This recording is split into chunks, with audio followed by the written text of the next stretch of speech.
Hi guys, Coach Carter here. Just wanted to make a video about our top 3 lower body movements for high school athletes. If you've seen some of these other videos in this channel, we use the tier system. So we have 3 primary upper body movements, 3 primary lower body movements, and 3 primary total body movements. So today we're going to focus on lower body. So obviously we're talking about our hamstrings, quads, hip flexors, all the way down to the calves. So we're talking about how we're going to develop the big strength and power lifts. These are 3 pretty common exercises, but I think sometimes, with all the new trends in strength and conditioning, I think sometimes we can get lost in some of the details. And I think hopefully by the end of this video, you'll realize that the good tried and true exercises usually still do the trick for us. So I will jump into our sheet here. So I'll work from the top down. I'll work from the bottom up. So our number 3 primary lower body movement is a lunge, some type of lunge. Our base lunge, as you'll see in the video here, is just stepping forward and coming back, stepping forward, coming back. Again, there's lots of different variations I'll explain kind of throughout this video and in future videos. But when we're lunging, we want to control the step. So we want to definitely, young kids kind of rush through this. We want them to be under control. We want them to keep a big chest as they're going down. We don't want them to kind of hunch the shoulders over. We want them to bring their back knee an inch off the ground. I'm touching in the video, but normally we want them to get right above the ground but not actually touch. And we don't want them to move their back foot. We want them to push off their front foot for a base lunge variation. Another cue I should have added in here is keep knee behind toes. Sometimes, you'll get a kid that will thrust his hips forward and it'll come up on his ankle and his knee will track over his toe. You want to keep that knee right behind the toe when you're doing these lunges. So the variations, again, we'll mix it up, especially with this exercise. There's, if you just do lunges all the time, it gets a little stale. So we'll do walking lunges. So in the video, this is just a straight, I would call it a static lunge. I'm pushing out the front foot, coming back. With a walking lunge, I would be walking forward. That's a very common variation we'll put in the program. A suitcase is a pretty cool alternative. It's when you hold one dumbbell and you have to kind of balance yourself and keep the core stable as you're lunging. So that's a good change up.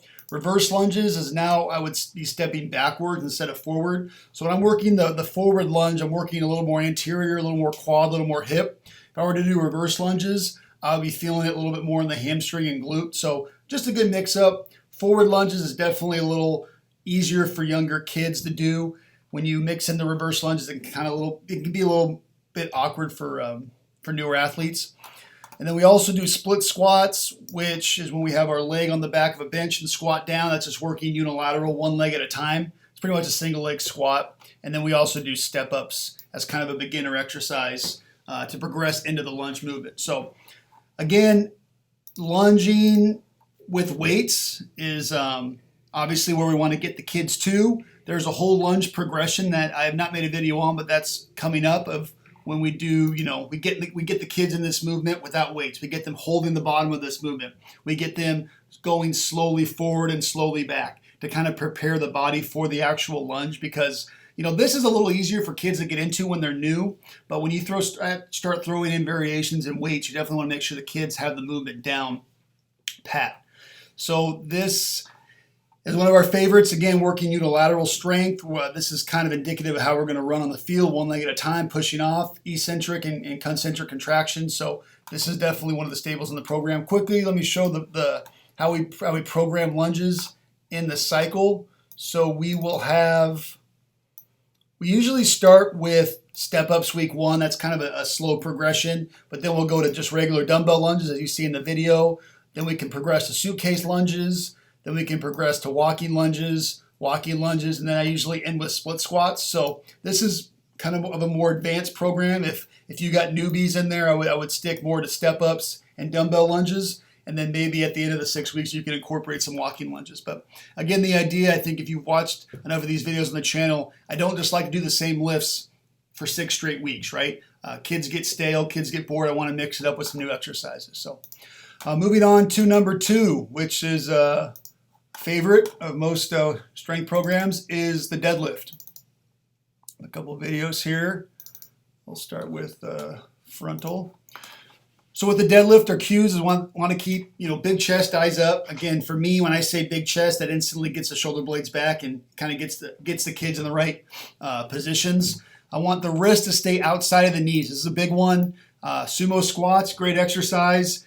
Not something I teach high school age kids. Again, we're talking about new weightlifters for the most part, young training age. I want them to get good at base movements. If I start throwing in sumo squats with regular deadlifts, I just feel like it's going to be too much for them to handle. In my experience, it's hard enough for me to get them out of the sumo squat position. A lot of them want to start with their knees, with their wrists inside their knees. And again, in terms of jumping and tracking correctly, we want to keep the feet right under the hips and the wrist right outside the knees.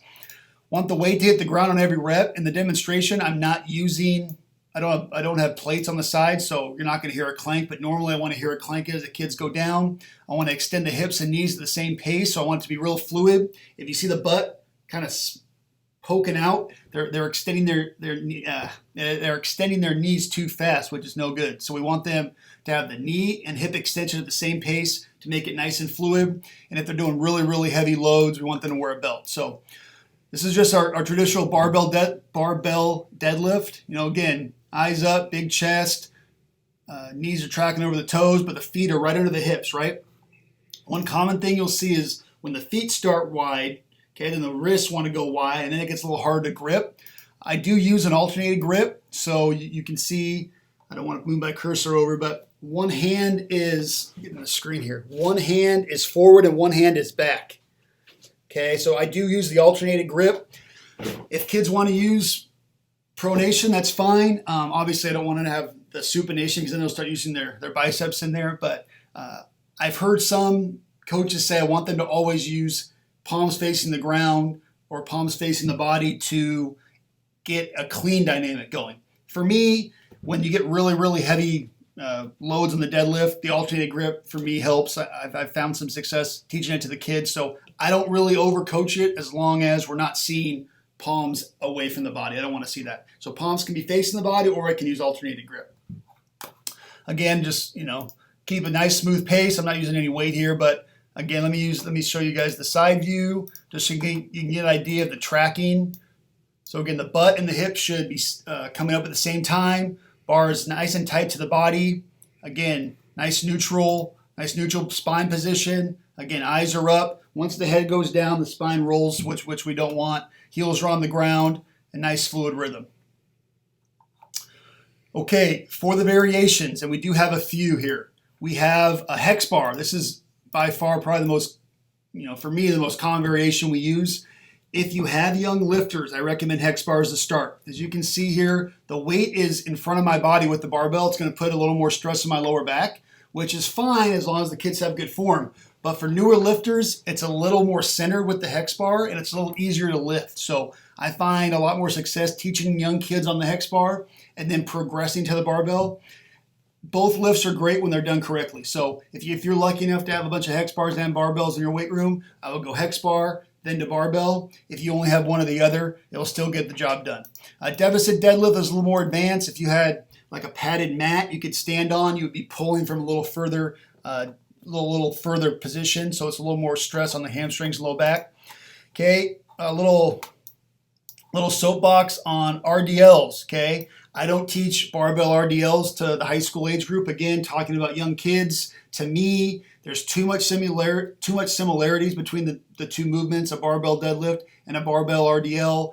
Kids get way too confused. If you teach them RDLs, that's probably what they're going to stick to doing. If you teach them deadlift, that's probably what they're going to stick to doing. If you have a real advanced athlete, go for it. But for me, the only RDL movements we do is single leg RDL with dumbbells. Great movement for sprinters, runners. Really load up that hamstring. And then we do some dumbbell RDL, just really light. But RDL is a great lift. I'm not bashing Romanian deadlift. I'm just saying, for me, I would rather them have great deadlift form than trying to mix both of those lifts together. So another quick point about deadlift. I took it out of the program a couple years ago thinking, we do enough squats. The kids really like deadlift. They can load a lot of weight on the bar. When they max, it gets them juiced up. And it's a great builder of the lower body, I think. And it helps, with the clean, which is one of our primary total body movements. So definite staple of the program here at Cerritos.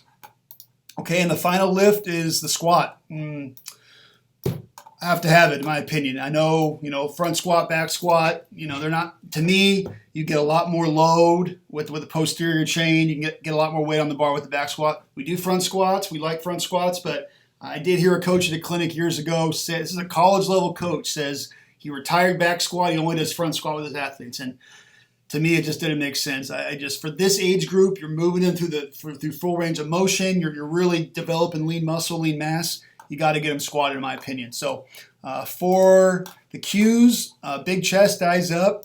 We want to go below parallel. So I'll show you a couple of videos here. So again, this is a common, how low do you go? Above parallel, at parallel, below parallel. For me, it's below parallel with good form. Go as low as you can go with good form. That's the cue. If the heels come up, you go back up or get lighter weight on the bar. If you start getting the torso falling forward, lighter weight, a lot more progression movements. But if you got a kid that's been trained properly through the progression movements and he's ready to load some weight, go as low as you can go with good form. For me, that's below parallel, pretty far below parallel. So that's an ideal position to get all of our kids in. Keep heels on the ground always. Must have a spotter. We don't have a spotter, obviously, to watch the video. And then heavy, wear a belt on heavy loads. I had a situation my first year teaching. A parent was on me for not wearing belts. If you wear the belt too much, it weakens the core. I would say wear it, week 6 of a cycle, and then maybe when you're testing.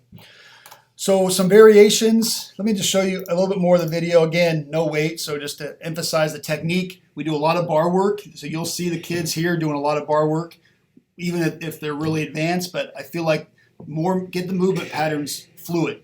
Muscle memory is critical, especially at the high school age group. Here's from the side. Again, you'll see a little bit more of the depth we're going for. So nice and controlled, up below the knees, heels on the ground, eyes up.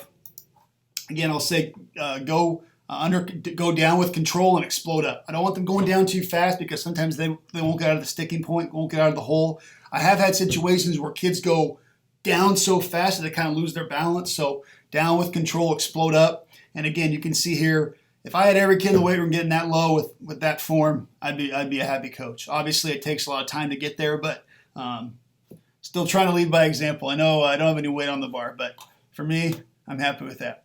The variations, again, with squat, really hammer out just the base back squat for a while. I mean, again, you got juniors, seniors, some kids with a lot of training years under their belt. You can throw in a box squat, really helps them get out of the hole. Obviously, you don't want them rocking back, but you do want them sitting completely on the box, then exploding up. Eccentric, again, this is a little more experience, but control it down for a 3 to 5 count, then explode up. So time under tension, really working those eccentric phases of the squat. And then a really cool one is chains or elastic bands. Chains are a lot easier to get on the bar, in my opinion. If you have chains, those are a home run. A, the kids love them. B, they do some quality work, right? So when the chain hits the ground, okay, it's getting lighter. And then as it comes back up off the ground, it's getting heavier. That's actually the opposite of what's happening to the body. So as the weight goes down, the body is sensing it's getting closer to the center of gravity. It's actually getting lighter.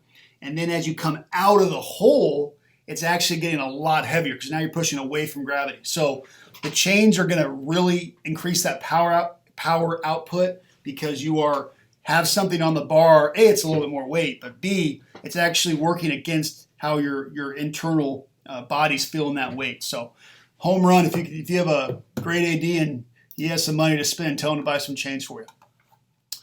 Okay, so those are the 3 that we really focus on. Again, we have lots of variations of them, but the way I program it, it's the same for the upper body. I prefer linear model, high rep, low intensity. I like to do 4x12 or 3x12, get a lot of volume in. Again, the trend in my program is high volume. You won't see the kids here doing a lot of singles, a lot of doubles unless it's clean because I want them to focus on volume, develop lean muscle.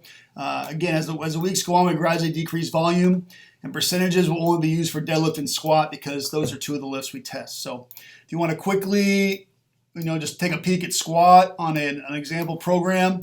So we would start by 4x12, 55, go to 4x10 at 60, 4x8 at 65.